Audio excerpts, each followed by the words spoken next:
bruv. I think it's your Wi-Fi. Oh shit. His Wi-Fi is gone. KJ's here with me now. What are you saying, brother? Oi, big news on Osimhen. This guy is Massive a news. top striker, and we thought he was going to be off the market, and it was distorting. When I say distort, I don't mean now that Osimhen was potentially going for 75. Everyone All costs right, Phil. 75. All right, Phil. You know what I mean? No, I'm not saying that, but I mean like it was narrowing down people's options for a striker. Now that he's not going to Saudi, it just puts another spanner in the works for everyone's striker options. So I don't know. Let's see. Man United are looking like they're gonna go all in for Gyokeres, which is fine. Obviously, there's a player that Ruben Amorim likes, Ruben Amorim knows, he fits the system. We know what we'll get out of him if he comes to the Premier League under Amorim. But I don't know, man.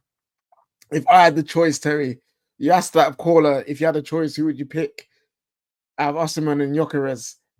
I have to go with Osimhen. I have to go with Osimhen just because one, I've seen him in the top 5 leagues deliver, win title. I've seen him in the Champions League a bit more than Gyokeres. And I think Osimhen has this ability where he can literally score goals out of nothing.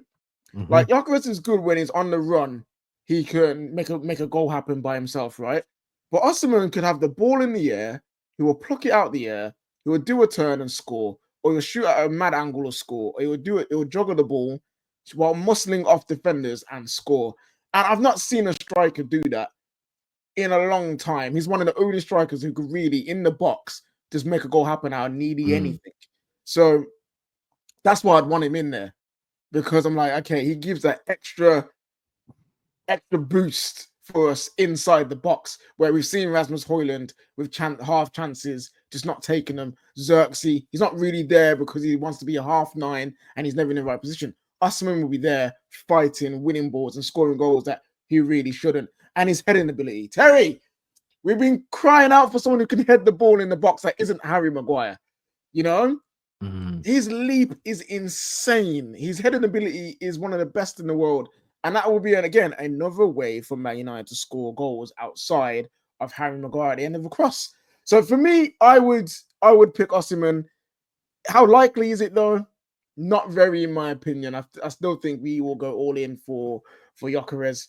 But if it was me, I'm taking that gamble. I'm switching targets, and I'm hopefully get Osimhen in the door. I like Osimhen. I like him. I wouldn't mind him at United. I'd like him or Gyokeres. I mean, I feel like, beggars can't be choosers a little bit as well. True. But I hear you. I hear your opinion there. I want to add Chris, who's backstage, because Chris was shaking his head while she was saying all of that. I'm going to add Chris to the call with us. Chris, what did you want to say, my friend? Oh, you're on mute, bro.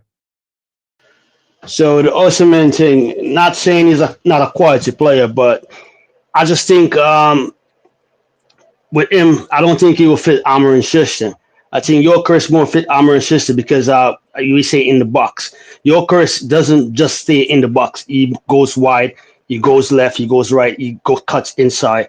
I don't see Osimhen doing that. I think that's what. And we talk about headers. We don't even have the proper wing backs that put crosses in. So who's going to cross the ball for Osimhen? So in order for Osimhen to get headers, we need people who can cross the ball. And that's why I'm saying, if you notice with Amorim at Sporting, Gyokeres, most of his goals is like through the middle, like on the floor. He doesn't score a header.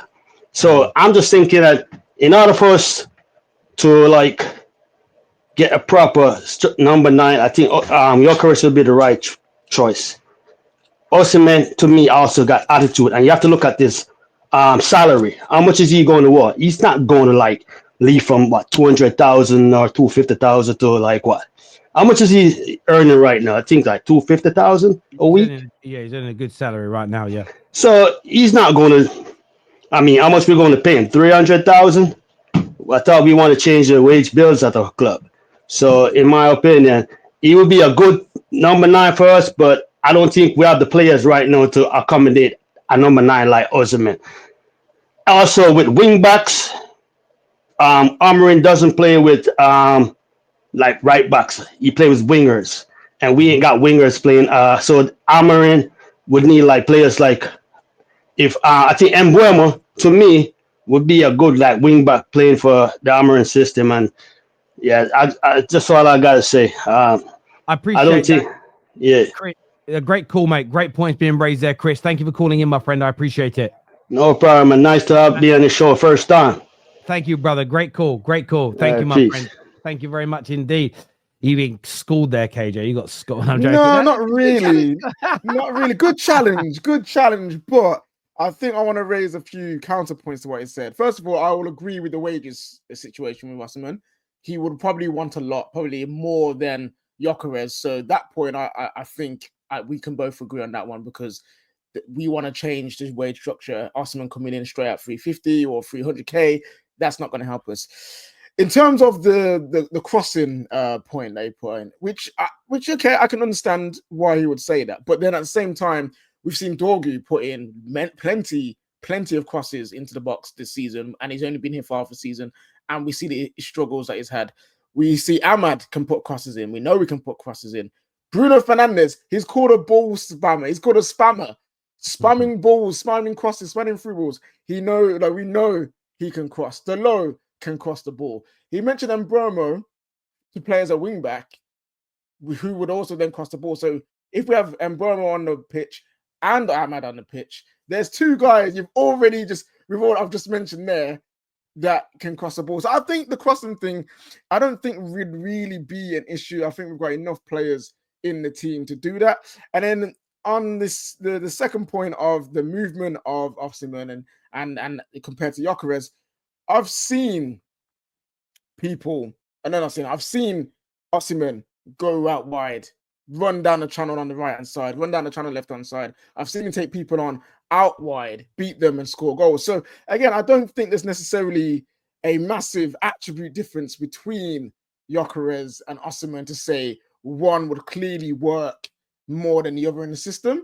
It'll just be all personal preference. Mine is just Osimhen, but I understand why Christopher himself would want Gyokeres instead. And one more thing for the crossing point: the team were crossing to Rasmus Højlund.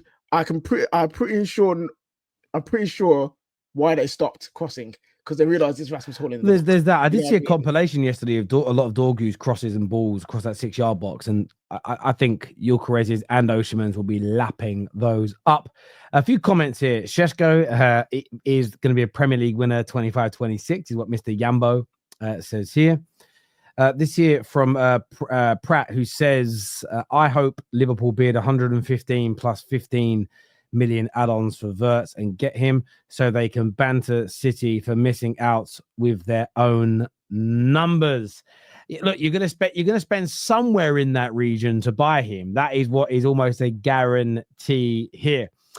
Look, I want to thank. There's one point that people are bringing up just really quickly.